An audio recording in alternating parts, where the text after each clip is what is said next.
We're here because you were there. We've arrived from every corner of the planet to this nation to seek the fulfillment of the promise of America. We were promised a better life in our home countries, where we were told that privatizing water and electricity would make things run more efficiently.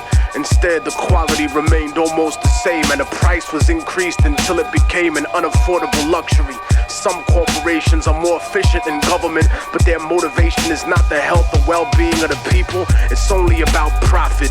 Everything else, their image, their human resources, their public relations, only exist to protect the reality behind it.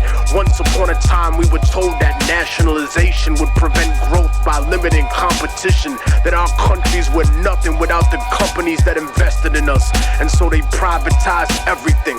Everything in our country was owned by people that had no connection to our culture, by those who never had our interest at heart. They didn't care about our survival or well-being. They just wanted to turn a profit by raping the land, by exploiting our people, our industry, and our resources. They took everything we built and made it theirs. First by creating racism to justify slavery, building the capital for capitalism. And then when they gave us what they called liberty, everything we had was still owned by them. Our governments told us that socialism was the real enemy and that we would have freedom, but the foreign powers and corporations were the ones with the real freedom. The freedom to take all the wealth generated by our work and our land and give us only a small percentage of the scraps from the table. Their lust for power and their greed drove them to betray not only us, but themselves and the word of their own God. And while some used missionaries and donations to offset this abuse, other countries and companies were blatant with their crimes, using war, disease, and sanctions that killed millions. They supported corrupt governments that were almost like the old slave masters in their repression of the people, because their loyalty was to those who enabled them, installed them, and kept them in power. They became the bastard children of American industry, kleptocracies, governments of thievery. They protected the corporations and went to war against their own people to preserve those profits. The puppet rulers were given billions of US tax dollars to fund civil wars, right-wing death squads, execute political dissidents, sympathetic clergy, and even overthrow democratically elected governments. And so the age of revolution began again. They painted it as godless terrorists versus the free world and the free market. But the free market has never been free, because the market does not regulate itself. It is manipulated like a puppet, and it survives because of its image.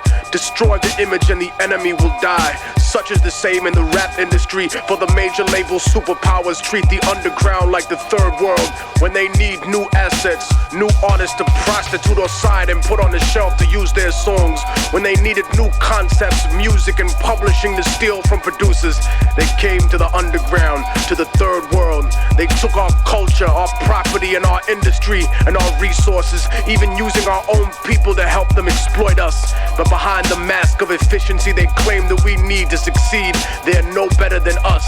Their economic advertisement was always a lie. A few got rich, but most were given an illusion of wealth, almost as if it was designed for failure.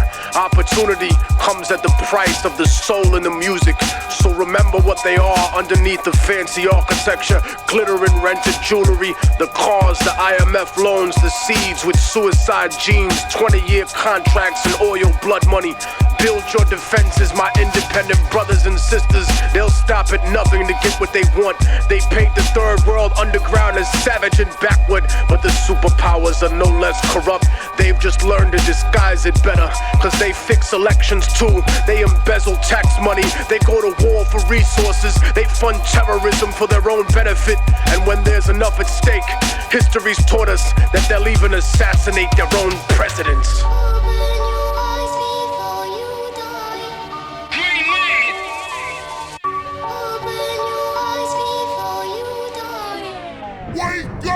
Just as the Columbia we think represents man's finest aspirations in the field of science and technology, so too does the struggle of the Afghan people represent man's highest aspirations for freedom. I am dedicating on behalf of the American people the March 22nd launch of the Columbia to the people of Afghanistan.